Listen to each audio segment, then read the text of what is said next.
another thing I see happening during this COVID time is people are reflecting and saying, what is it that I really want to do? Um, and how do I want to spend my time here? I want a job that's meaningful. And so, regenerative agriculture offers that. Flipping the table. We are 5 months into a pandemic that has infected more than 5.1 million Americans and taken more than 162,000 lives here in the U.S. as of this day in which we're recording the podcast. Globally, over 20 million people have been infected and over 740,000 have died. And here in the U.S., COVID has sucked up most of our mind share and media time. So, what has gotten insufficient attention, given its even greater threat to human civilization, is global warming and the climate crisis underway.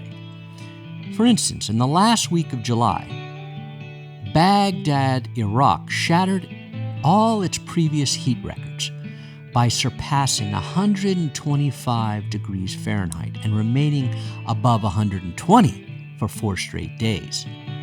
The article in the Washington Post stated that scientists believe that by 2050, temperatures of that same level will be present here in the U.S. in different places. This is important because above 120 degrees, the death toll from heat shock rises dramatically.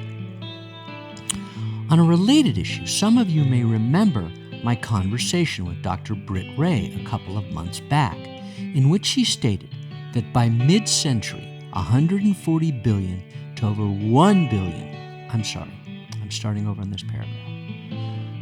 On a related issue, some of you may remember my conversation with Dr. Britt Ray a couple of months back, in which she stated that by mid-century, 140 million to over 1 billion people will be forced to move due to climate impacts. And those migrations have actually already begun in the Mideast, North Africa, on small, low-lying islands and coastlines around the world. So in reality, global warming is the largest threat faced by civilization since the specter of thermonuclear war in the late 50s and early 60s. Yet governments fail to act. But the good news is, people, farmers, and businesses are acting. So I keep faith that the transformative moment on this issue may lay not too far in the future. And today I speak with one of the people that feeds my faith that there's hope. Diana Donlon is co-founder and executive director of Centric, a nonprofit for-impact organization designed to accelerate engagement in regenerative agriculture and ecosystem restoration. As you'll see, she's super smart and articulate, which served her well in her days as a student at both UC Berkeley and Harvard. Diana is a soil and climate advocate. She has a history of creating widespread awareness about the importance of healthy soil to climate stability at the local, national, and international level. Prior to founding Centric, Diana established the Soil Solutions Program for the Center for Food Safety. In December 2015, Soil Solutions to Climate Problems, a short film she produced, was screened by the French Ministry of Agriculture during the Paris Climate Conference, COP21. The 4-minute piece, which is narrated by Michael Pollan, has been translated into numerous languages and incorporated into several feature-length documentary films, including the new film, Kiss the Ground. Having worked for several family foundations, including the Goldman Environmental Prize, Diana excels at identifying trends and brings a depth of social and intellectual capital to the soil and climate movement. I have to say, she also was co-founder and an early funder of Roots of Change, and I have had the pleasure of working with her over the years, and I'm thrilled to be speaking with her today about her important soil work.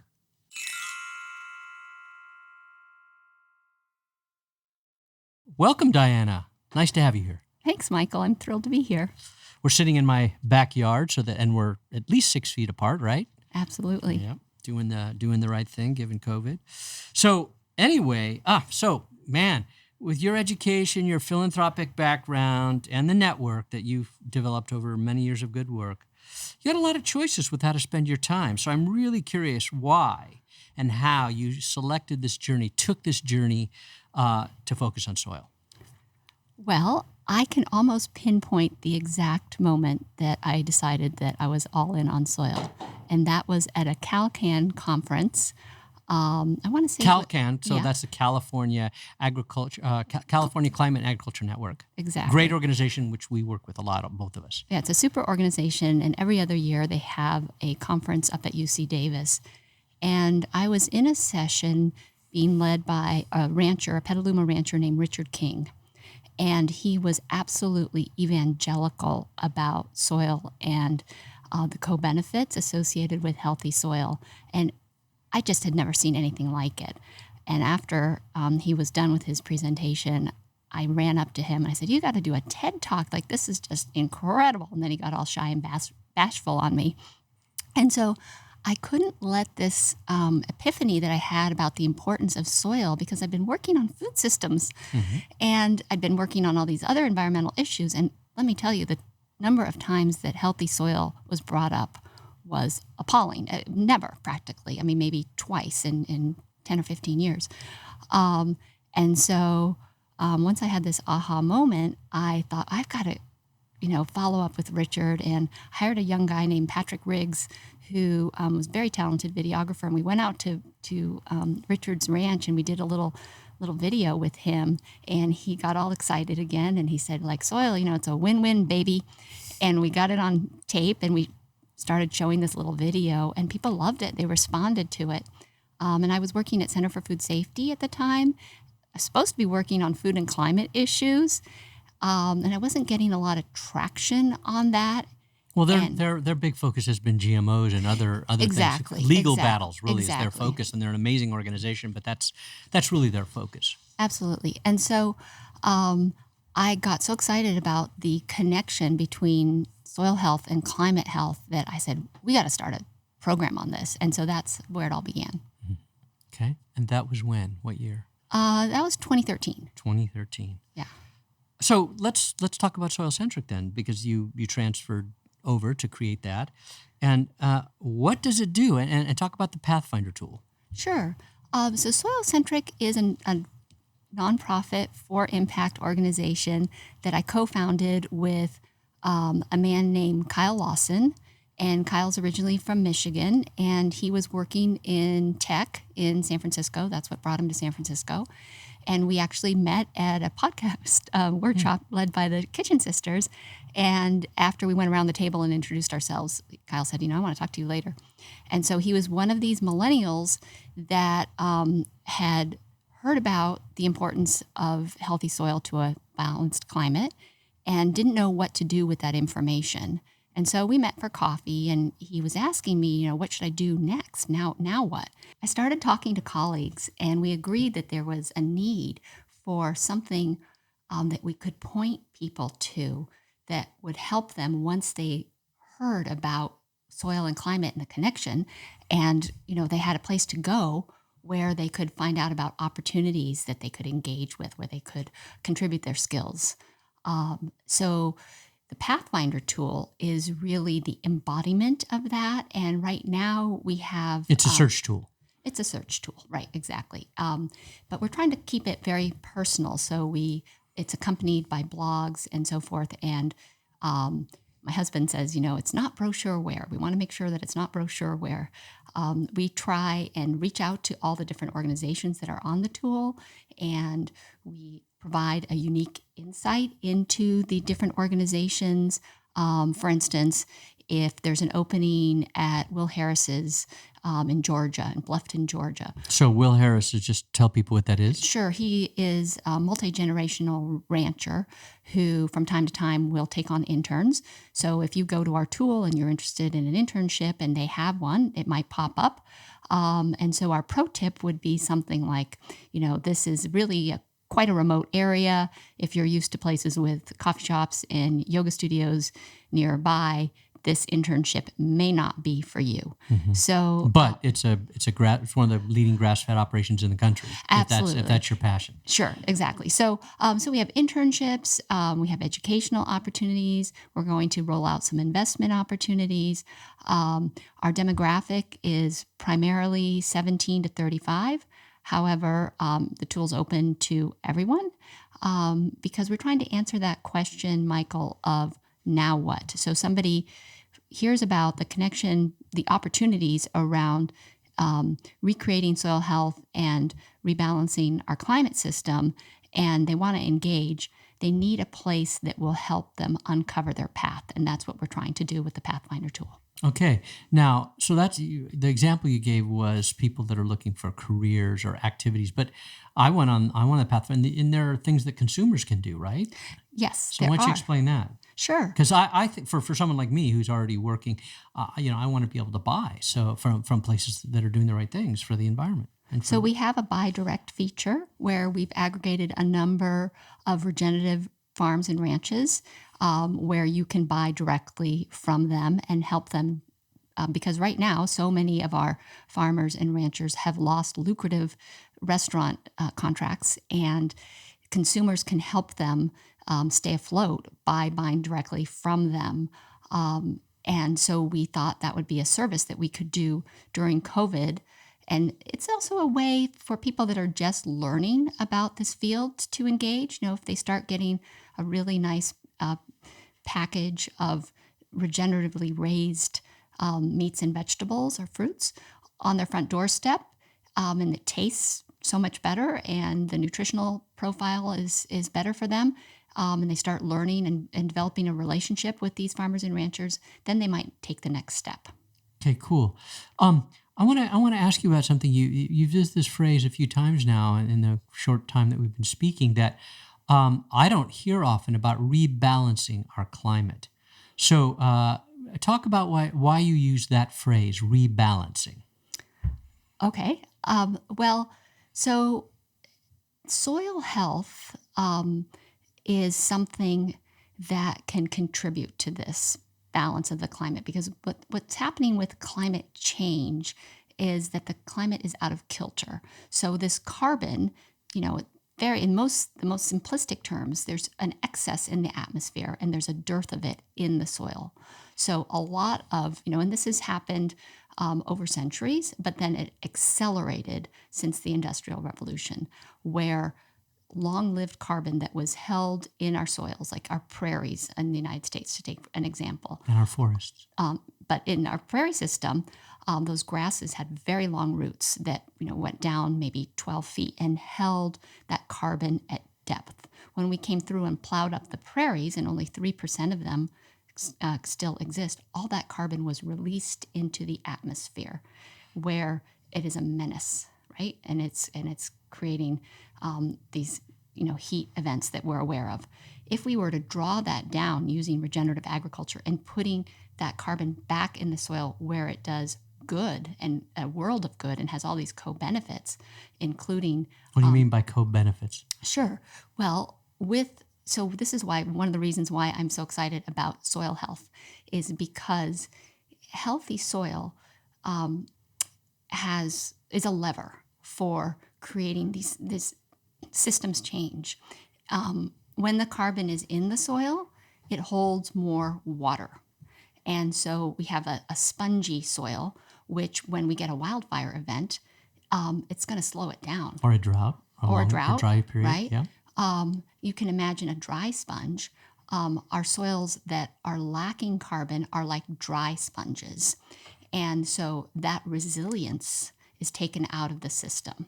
So what we want to do is we want to draw the carbon that's up in the atmosphere down into the soil, hold it there, and then the co-benefits would be we have more water in our soils. We have water infiltration, we have water purification, we have higher yields of food. We have a healthier microbiome because the plants that are coming out of the soil are more nutritious. And so that means that all the little bacteria that need that water are able to survive. Yes.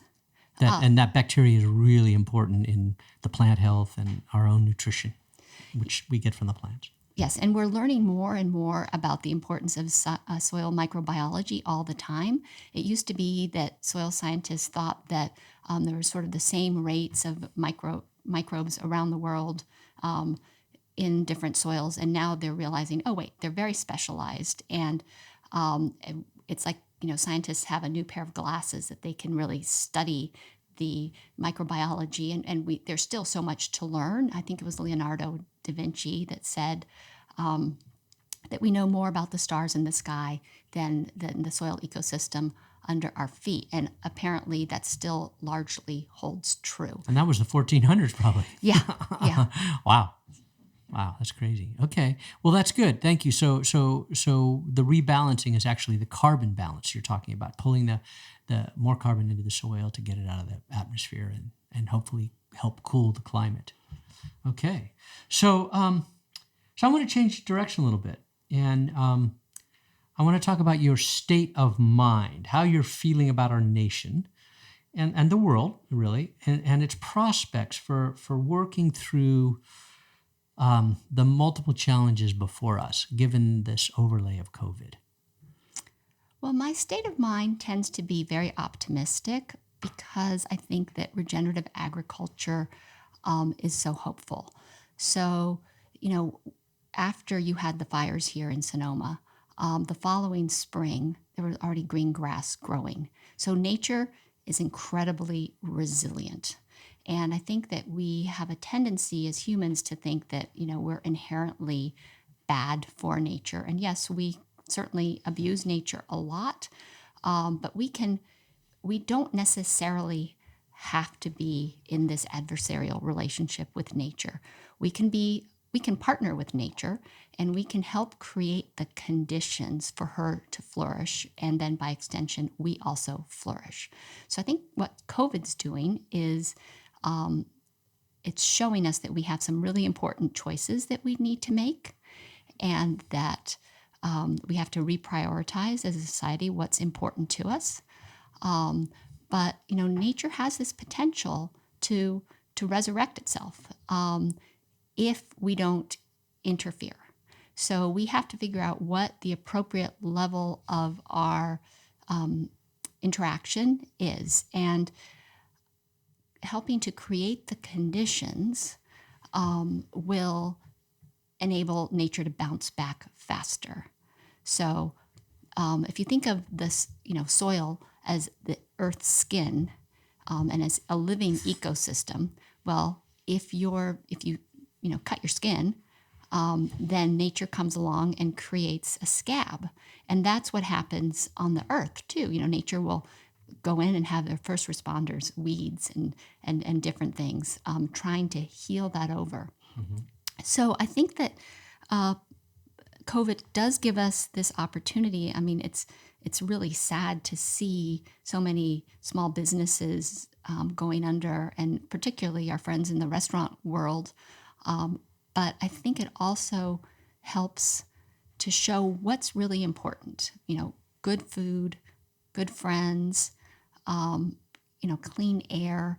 And we are seeing in some parts of the world that if we've taken a little bit of the pressure off of nature by driving less and flying less, that the skies are clearing, that different populations of animals are rebounding because we're allowing them to.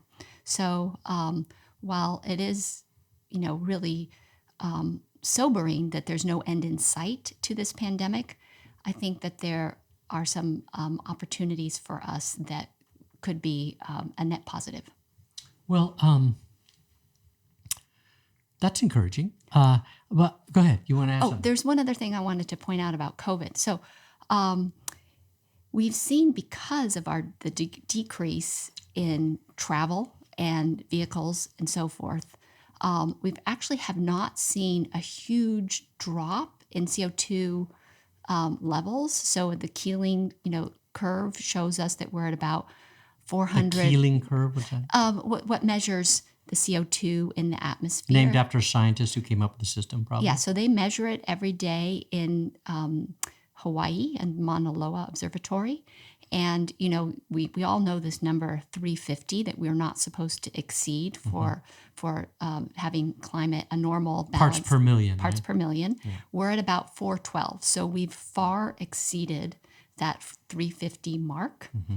And even with this reduction in emissions, we're not seeing a decrease in CO2 concentrations because of the lag time, because so much has been building up. So what does that mean? That means that reducing emissions isn't enough. We actually actively need to draw the carbon out of the atmosphere, and that's what regenerative agriculture allows us to do. So we need to do both things in tandem. It's not an either or. It's reduce emissions and draw down. Okay. So I think you did appreciate the way that you explained how COVID provides a window or a way to think about what's going on, or rethink what's going on in the world. But let's talk a little bit about how this fits in with the great fight for racial justice, and the Black Lives Matter movement and the linkages between climate and that. I watched a really interesting film last night. I don't know if you remember Sanjay Rawal. He made the film about farm workers a few years back. Roots of Change did some events with him, and he has a new film called Gather, which is about 3 Native American tribes that are going back to their historical roots for food, which really has to do with food sovereignty and overcoming genocide. Now, I believe there's a real linkage between the work that you're doing and the racial justice things that are going on. And I'm just curious about your perspectives on that. Well, I think that indigenous systems, certainly we can learn a lot from them about how to be better stewards of the earth. And I think that there's an opportunity to really welcome a whole new generation of young people, including young Black people who may not have a comfort level working on the land because of some of the historical injustices and current injustices. And it's very real for people. There's a certainly white privilege in being able to go out and be in the wilderness alone and camp and all those things that it's just not fair. And I think, right here in Sonoma, you have Radical Family Farms, which is trying to invite more people to the land. We had a blog recently written by a lovely young woman named Kylie Clark, who works at Radical Farm, and she talked about some of the barriers for her to start her own farm. She's actually someone who wants to be a farmer. Is she white or Black? Or she's Black. She grew up in Southern California, in Los Angeles, and loves farming, but she's under-resourced. And so she wrote this blog, and then she started this Kickstarter, and there's a really very hopeful response where she's raised, I believe, $100,000 in a short amount of time. I saw this, yeah. Great. Yeah. Patrick's seen it. I'm going to get on there. That's cool. And so Kylie, good for her.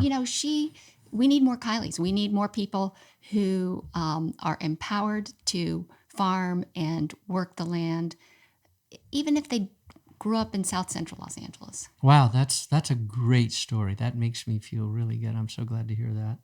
Something good's coming right now. So,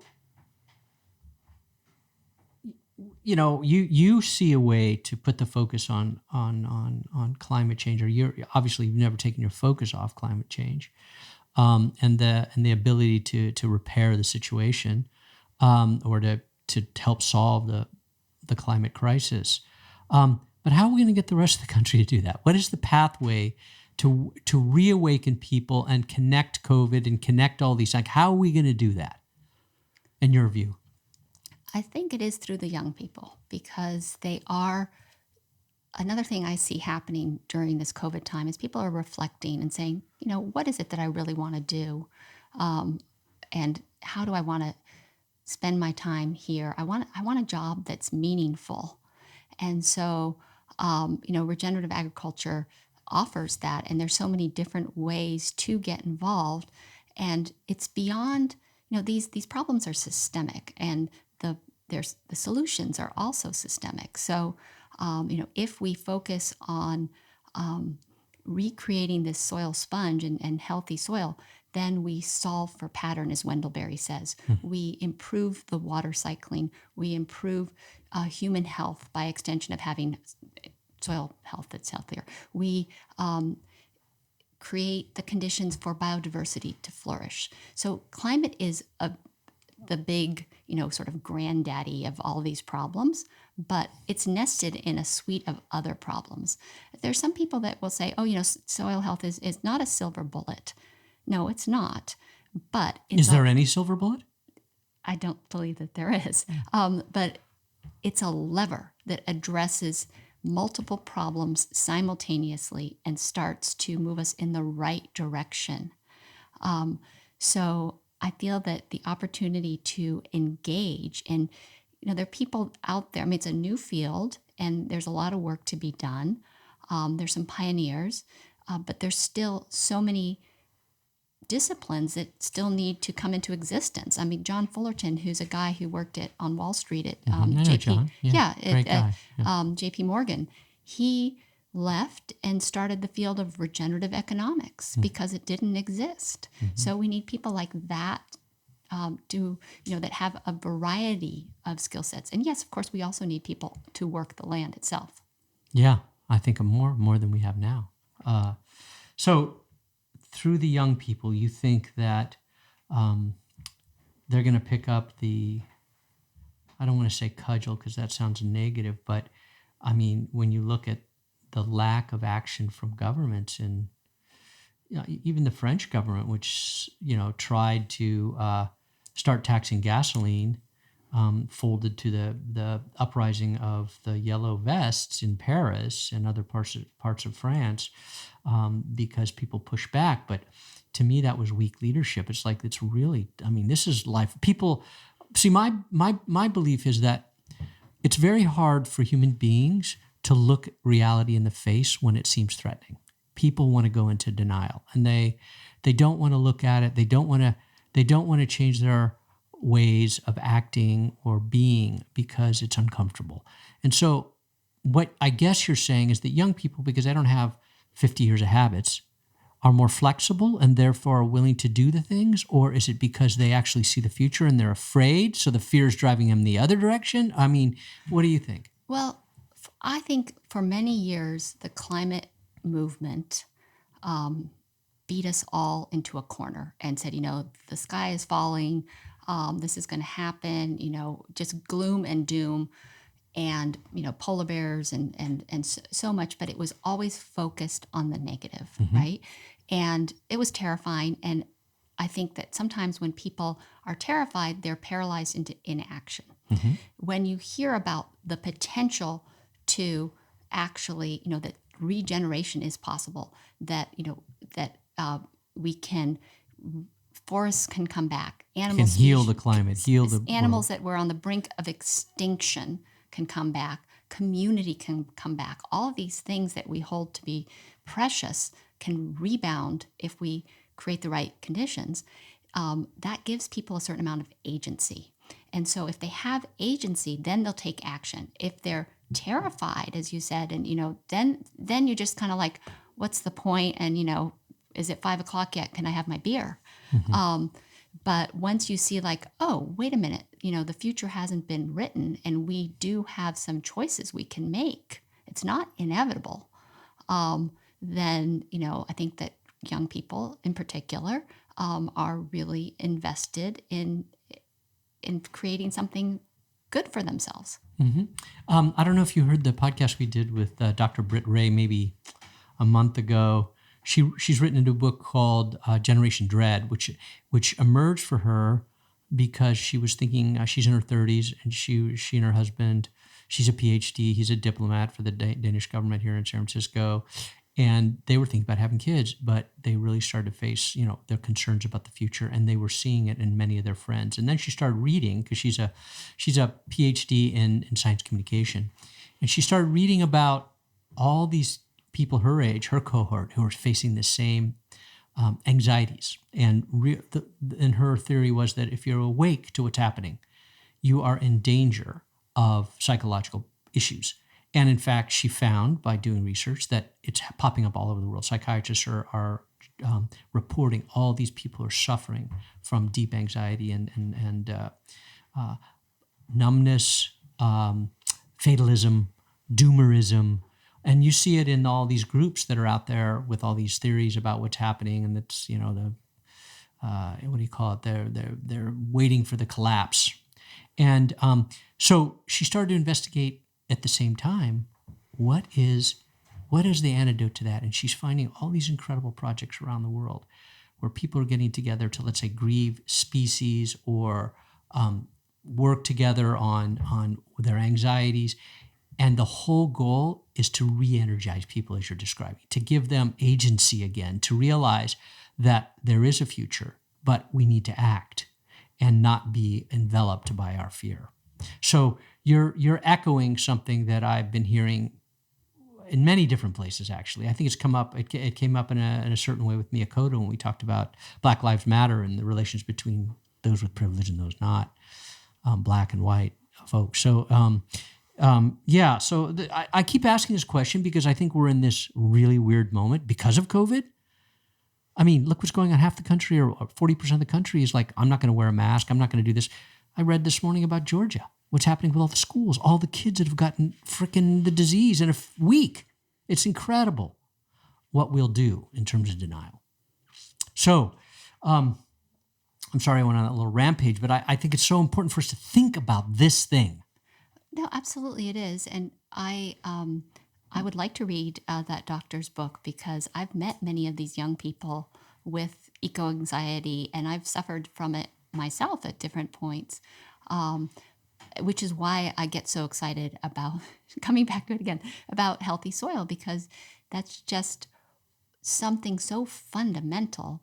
And, there are stories that are extraordinary. There's a man named Neil Spackman who is at Stanford now, but he was hired, he's from Utah, he's Mormon. He was hired by the Saudi Arabian government a number of years ago now to go work in the desert called Al Beta, and the project's called the Al Beta Project. And he was hired to work with these Bedouins who had been historically pastoral people who in the 50s, I believe, were settled. And once they were settled, their land started degrading because, there was constant pressure on the land. Mm-hmm. And so then they started needing to buy feed for their animals, but they didn't have money. So then they started chopping down all the trees so they could buy the feed. And so when unraveling. System. And so when Neil Spackman got there, I think it was maybe 2015 around then, it was just completely super hot, to your point about Iraq, 112 degrees or something like that, and not, rained maybe twice a year for half an hour. And so these Bedouins started working with Neil Spackman to build check dams. And whenever it did rain, they would, the water would pool up, and so it would start collecting. And then the next year it's just like, putting a tiny bit of money in a savings account and then coming back and seeing like, oh, I've got a little interest. And so then some seeds that were in the seed bank of this denuded desert started to come back. And you cannot believe within 5 years, the before and after pictures of like lush grasses and indigenous shrubbery that has come back because the soil has infiltrated, the water is in the system, allowing, the insect populations to rebound, the bird populations to rebound. It's absolutely amazing. And this looked like a lunar landscape. Wow, that's incredible. See those are very hopeful stories for all of us to hear. So as you know, because you've been close to what Roots of Change is doing, we've been struggling. You've been part of the conversations with the Healthy Soils Alliance to try and get the governor and the legislature to focus on these things. But we're fighting to keep the Healthy Soils program together. We're fighting to keep the SWEEP program, which is the state's water use efficiency program, the AMP program, which is about doing the right thing with animal manures and using them as a compost. I mean, it's just incredible how hard we have to fight to get the politicians to think about these things. So going back, the reason I brought this up is the importance of young people. And everyday people starting to say to the leaders, we have to do this because it won't happen unless that happens, I believe. No, I think you're right. I think that the people lead and the government follows, right? Yeah. Or the change happens in spite of the government. Mm-hmm. So they're a little bit slower to come to this realization. But certainly in California, fire is a big driver of conversation in the last few years. And I think nothing frightens people more than fire. And so I think that to the extent that we can link these practices, these healthy, forward-looking, climate positive practices to fire mitigation and resilience, the better. Because I think the government tends to be siloed, right? It's thinking, okay, I've got my COVID problem, I've got my fire problem, I've got my drought problem, instead of seeing the relationships between these problems and again solving for pattern. Investing in these healthy soil programs that create hedgerows and create native species Habitats. habitat and the different things that are being funded, then you get this pattern that's positive as opposed to this pattern that's negative. And it includes human communities too, right? If rural livelihoods are viable, then people want to stay on the land. Right. And so you get synergies. What you're talking about is synergistic effects from making a really good decision about a policy or a program. Then you unleash a ton of stuff. Exactly. But you need to take it out of agriculture, because I think that so many of our elected officials are urban people and they don't make these connections and they see it as something separate and something other.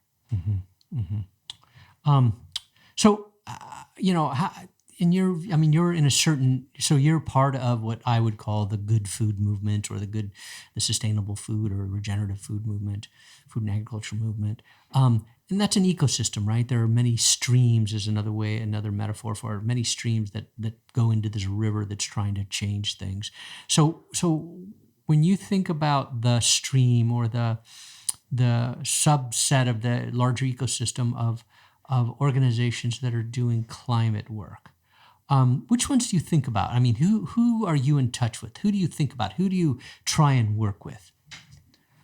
Well, we're not working with climate groups right now. Centric, we're limiting our focus to regenerative agriculture and ecosystem restoration. And so everybody that's on our tool, and the tool just has about 100 opportunities on it right now, but we have another 300 plus in a specialized database. And as we gain capacity, i.e. more staff, we will be able to roll those out. So those groups are selected because they meet a certain criteria. And so we're really coming at this from ecosystem restoration and regenerative agriculture, and then sort of backing into climate, but we're not working with mainstream climate groups.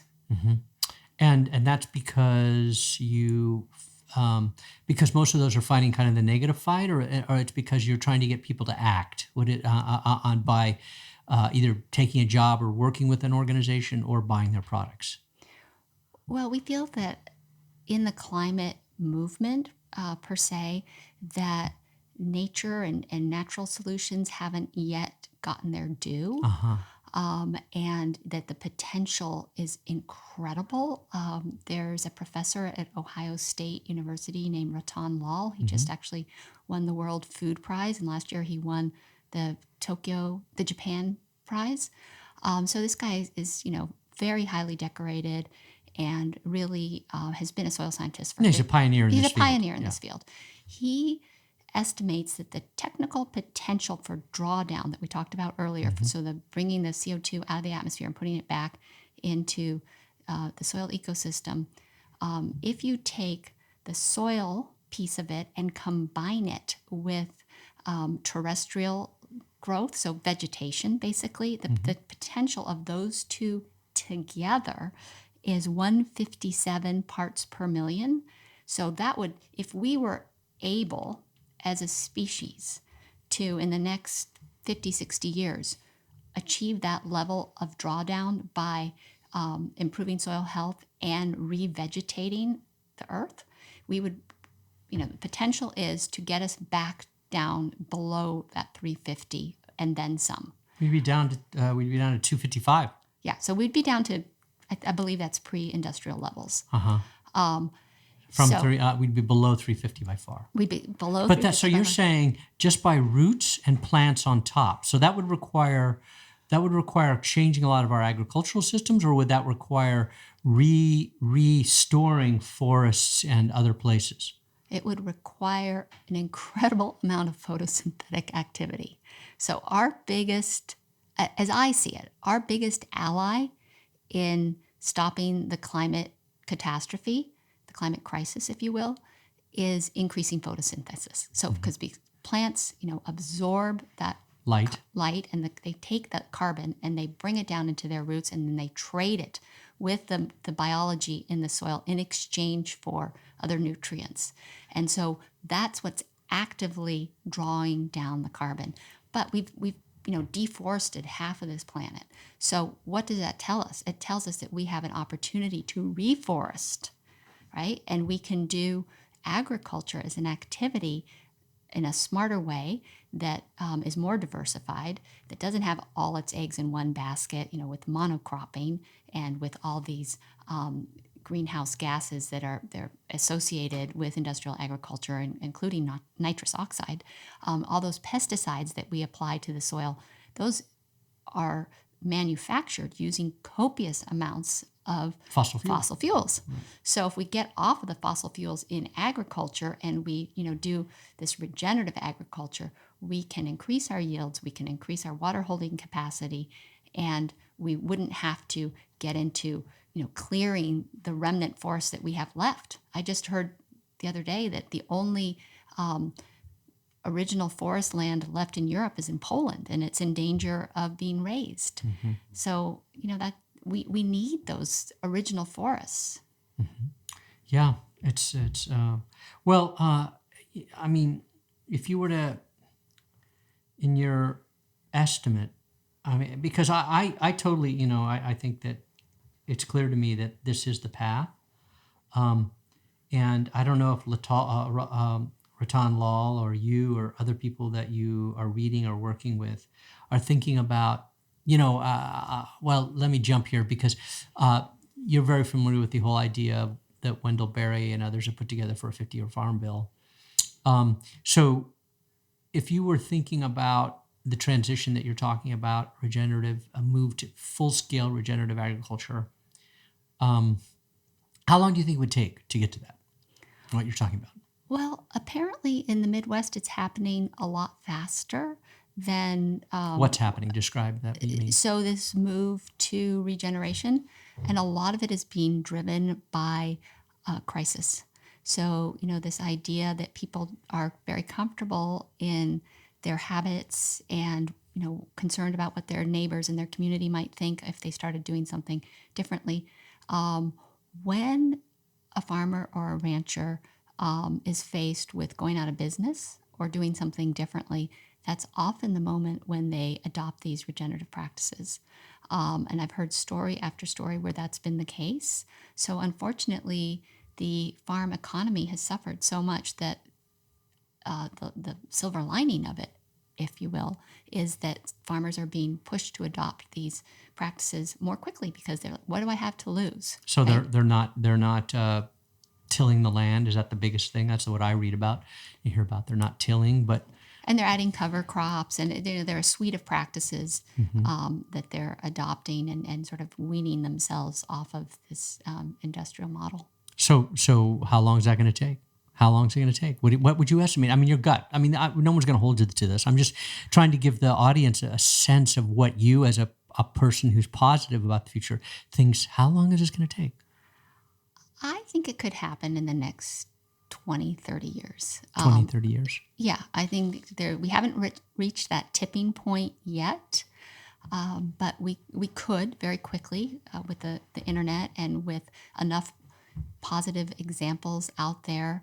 We need a Netflix series or something that shows like all of this regeneration that's possible, and then avenues for people to take action.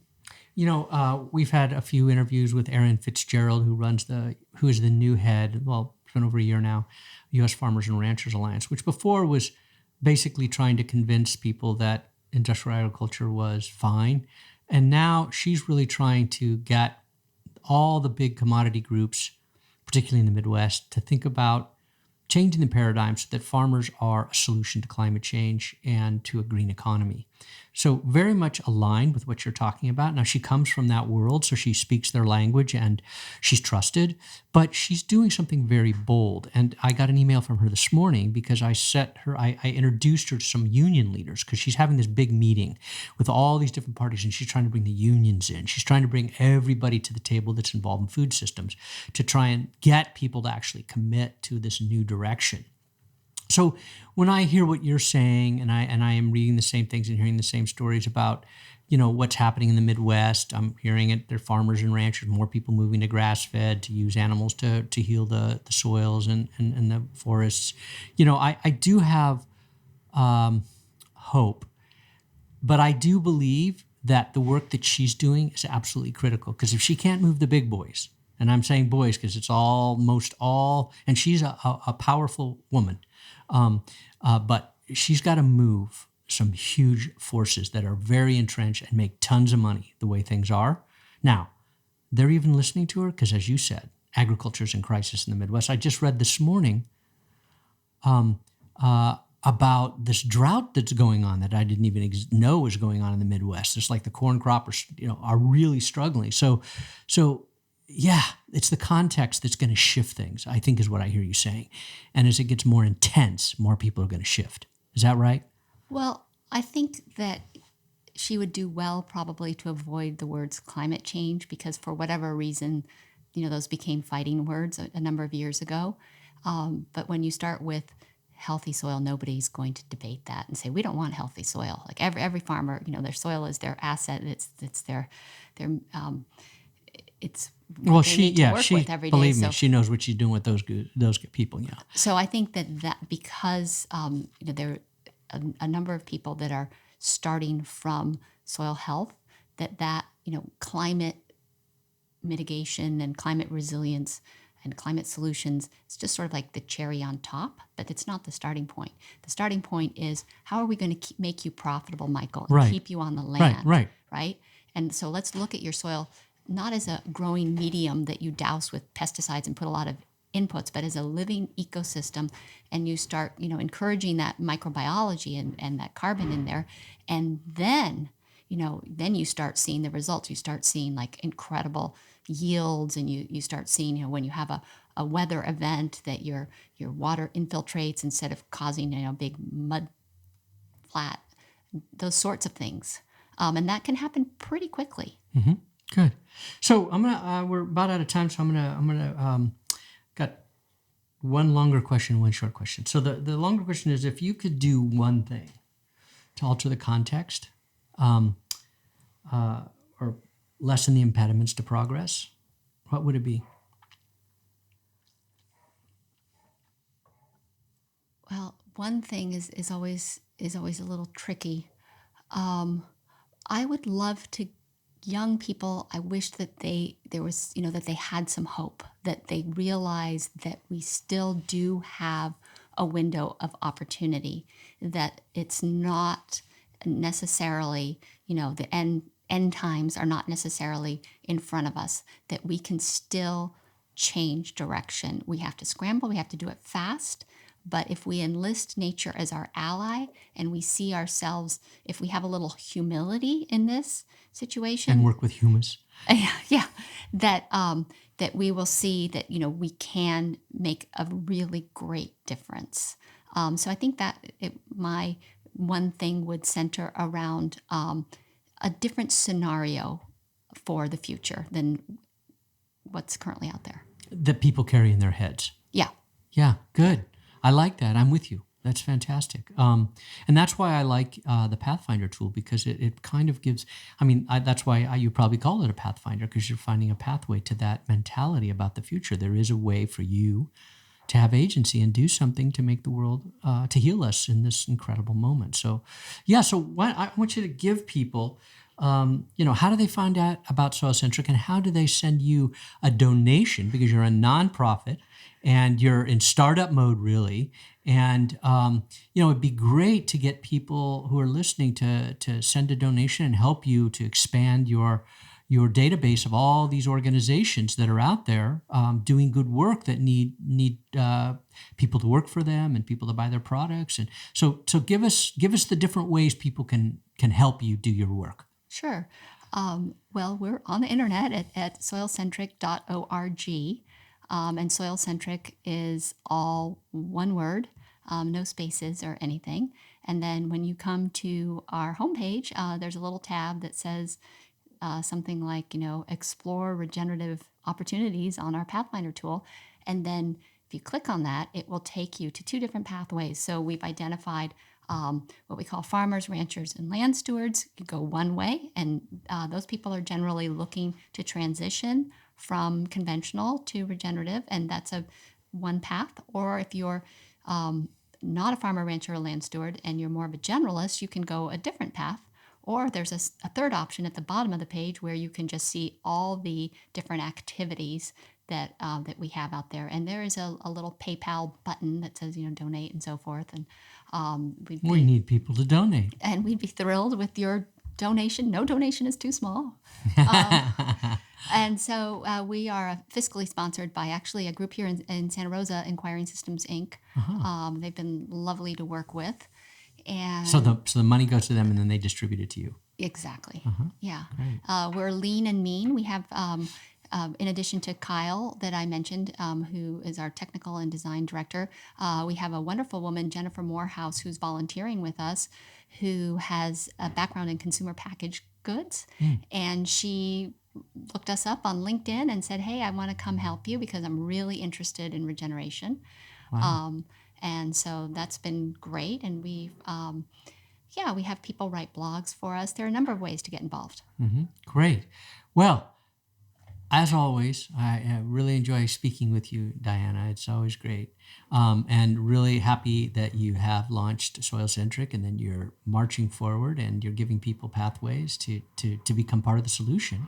So best of luck in all your good work. And I will look forward to speaking to you again. Something's going by my window here because my neighbor's having something installed. But anyway, thanks very much for coming. Oh, thanks, Michael. And I love Flipping the Table. It's a great podcast and really, some very juicy and thought-provoking conversations that are taking place. Good. Well, we did one today. Thanks. Bye-bye.